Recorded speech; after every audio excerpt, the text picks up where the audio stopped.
que você faz barulho, a pessoa não acorda. Se você fizer assim, eu já levanto. Está na hora, vamos levantar. Mas o sono pesado de Jesus naquele barco, e aquele barco sendo levado para lá e para cá. E aí um deles diz: Senhor, não te importa que pereçamos? E ele levanta e diz: que isso, homens de pequena fé? Eu tento imaginar o Senhor Jesus homem, acordando naquele momento, segurando talvez numa corda, e aquele barco sendo levado, ele olhando, com sono. Que é isso, homens de pequena fé? Acalma-te. Emudece. Ele cala o mar. E se fez grande bonança. Grande bonança. Colossenses diz assim, Filipenses 4 diz assim, verso 13: tudo posso em Cristo que me fortalece. Tudo posso naquele que me fortalece, e aquele que me fortalece é Cristo. Estaria sobre ele o espírito de fortaleza. De fortaleza. Tudo posso naquele que me fortalece. Tomai a espada do Espírito, que é a palavra de Deus. O apóstolo Paulo diz: quando eu sou fraco é que sou forte. Quando eu sou atribulado, perseguido, estou triste, me sinto sozinho, aí é que eu sou forte. É aí que o poder de Cristo repousa sobre mim. Está aqui, espírito de fortaleza. Repousaria sobre ele também o espírito de conhecimento do Senhor e temor do Senhor, que é o último. Mas o espírito de conhecimento do Senhor. Eu quero que vocês abram a Bíblia aí comigo, esse texto de Colossenses 1.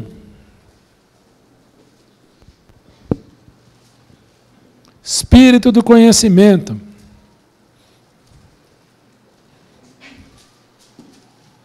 Presta atenção no que você vai ler.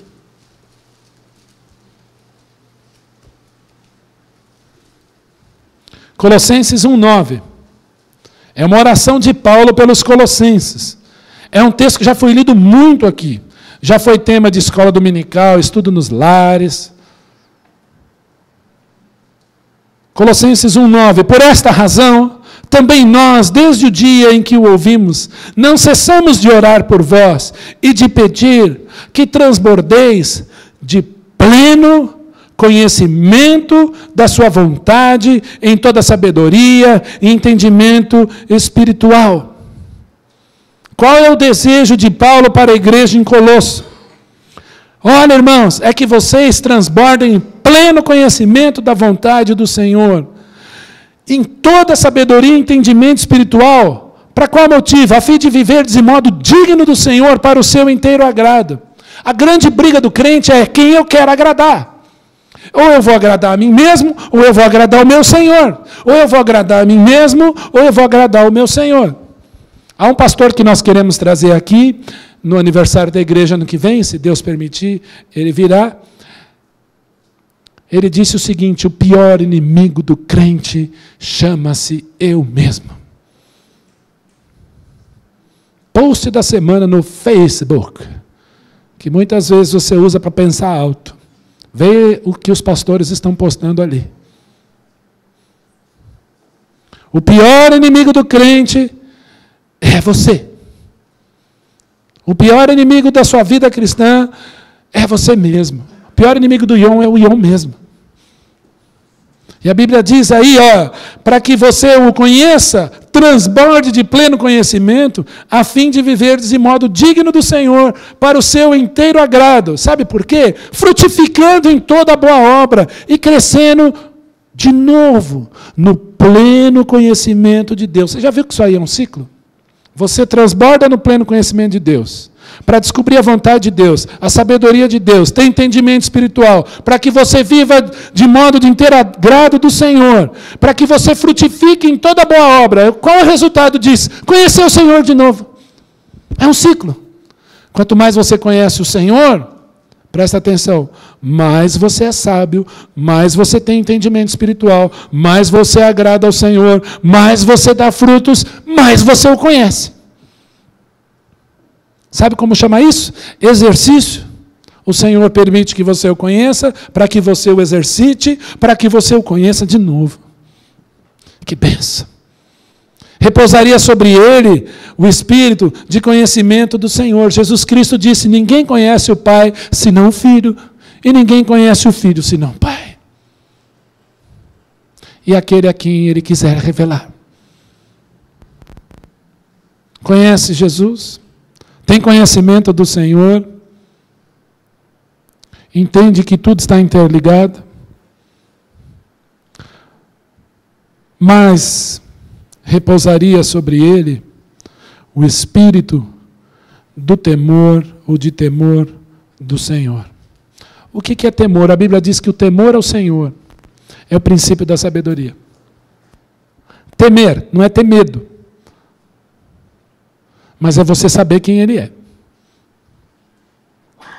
Talvez você lembre de quando você era criança, o teu pai simplesmente te olhava e você gelava de cima a baixo só com aquele olhar. Alguns aqui dão risada. Eu tive algumas experiências nessa área. Bastava um olhar. Às vezes eu tenho ainda. Mas quando eu era criança, bastava aquele olhar. Eu gelava. Não precisava fazer assim, vou te pegar. Oh, não. Bastava olhar, aquele olhar. Eu não deixava de amar meu pai, de ser amigo do meu pai, de ter respeito pelo meu pai. Mas aquele olhar fazia com que eu tinha temor dele. Respeito. Entende? Se tem uma coisa que o Deus da Bíblia não faz, é dar sugestão para crente. Olha, querido, se eu fosse você... Não, a Bíblia dá mandamento. O Senhor dá mandamento.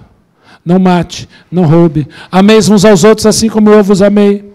Se teu irmão pecar contra ti, deixa a tua oferta no altar, vai lá, reconcilia com teu irmão e vai e oferece.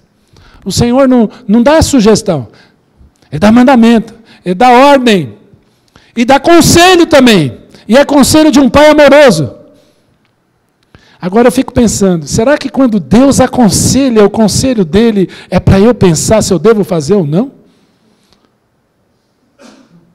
Talvez o Danilo chegue um dia para mim, ou o Ricardo, ou o Cícero, o Padre, quem quer que seja, uma irmã, olha, pastor, eu estou pensando aqui em fazer uma coisa assim, o que você acha? O máximo que eu posso fazer é eu dar um conselho. Olha, se eu fosse você, eu não sei, eu olhando aqui o que você está me dizendo, talvez eu iria por aqui. Dei o meu conselho. Quem vai decidir? A pessoa.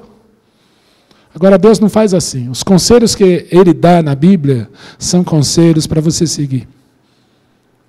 Conselhos de um pai amoroso. Mas Ele também dá mandamentos, são ordens. Creia, obedeça, temor do Senhor. Quem o conhece, o teme. Quem o conhece, o teme, torna-se sábio. Algumas ordens na Bíblia são tão explícitas. E você insiste. Olha, não é por aí. O crente insiste. E às vezes vem com todas as justificativas para aquela insistência. O Senhor está falando, não é por aí. Temor do Senhor é o princípio da sabedoria.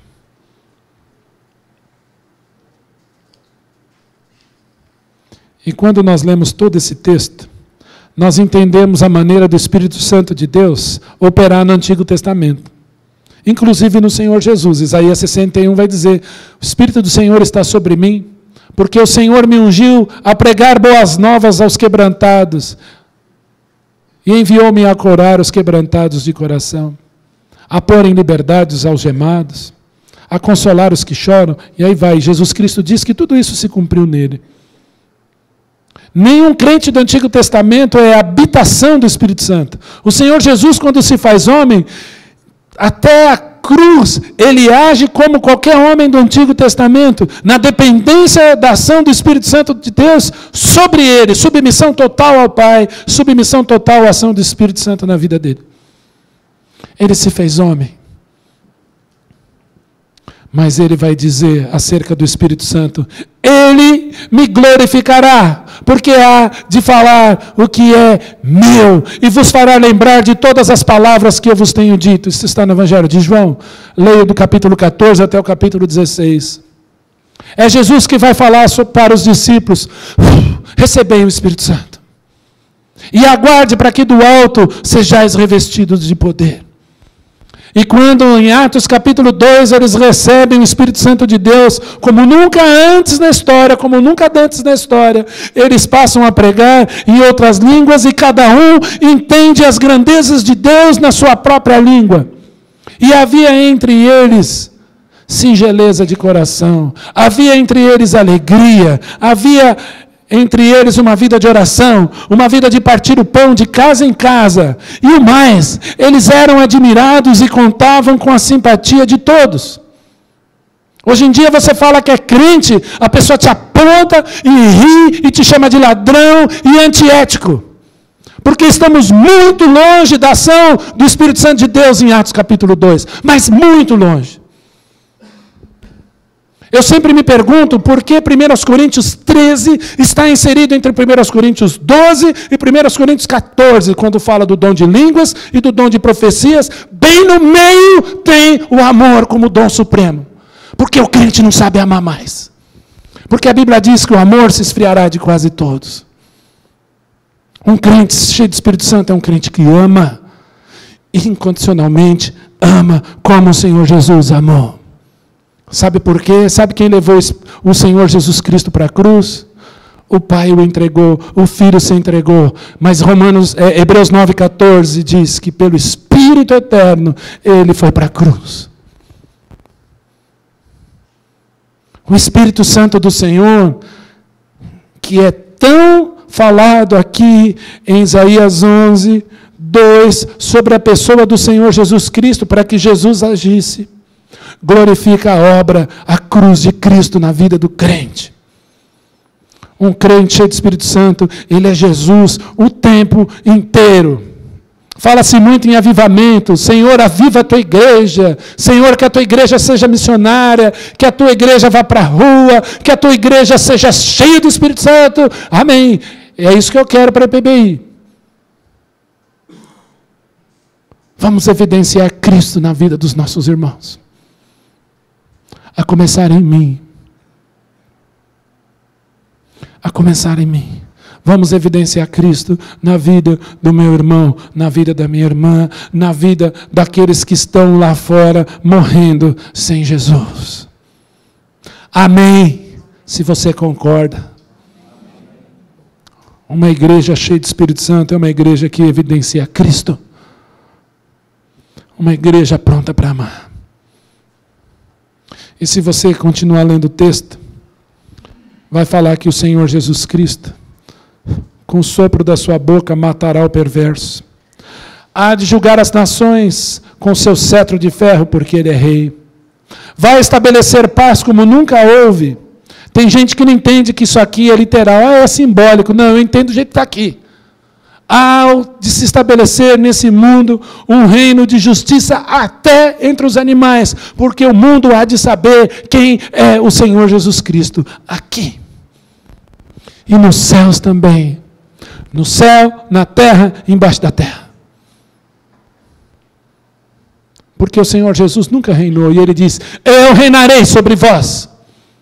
De ano em ano as pessoas virão adorar o Rei.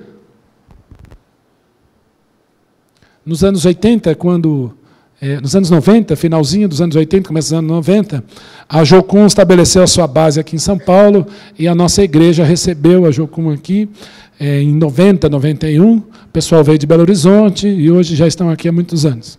Foi a primeira vez que eu ouvi aquele cântico, Leão de Judá. E eu cantei com tanta alegria, porque eu nunca tinha ouvido aquilo. Novo, chegando à igreja, cabeludo, por incrível que pareça, um dia eu fui, né? Cheguei lá, começou: ouve-se o júbilo de todos os povos, os reis se dobraram ao Senhor, ouve-se um brado de vitória, o dia do Senhor chegou. Hey! Ouve-se de todos os povos que um novo, ele é rei. Que rei é esse que não reina? Impérios, aonde? Impérios estelares? Impérios intergalácticos? Impérios reconheçam que sua destra reinará. Acabamos de ler. Leão de Judá, Leão de Judá, Leão de Judá, prevaleceu. Presta atenção agora. E os povos verão e aonde? A Sião aprender sua lei. Isso nunca aconteceu. Ah, eu não creio assim. Então por que canta? Mas a Bíblia diz isso. Zacarias 14 diz que as nações, de ano em ano, as nações todas irão de ano em ano adorar o Rei, o Senhor dos Exércitos, cujos pés estarão um dia no Monte das Oliveiras, e toda a carne o verá, até aqueles que o traspassaram, Israel. Nós moraremos lá com o Senhor e reinaremos aqui com Ele. Nós reinaremos aqui com o Senhor, daremos expediente aqui e habitaremos as mansões celestiais. Porque a Bíblia diz que será assim. Com Ele reinaremos. Eu creio num reino milenar, messiânico do Senhor Jesus aqui. E não me impeçam de pregar isso, porque está escrito. Naquele dia recorrerão as nações, aquele que é a raiz de Jessé, que é Jesus, que está à porta por estandarte dos povos, a glória lhe será morada.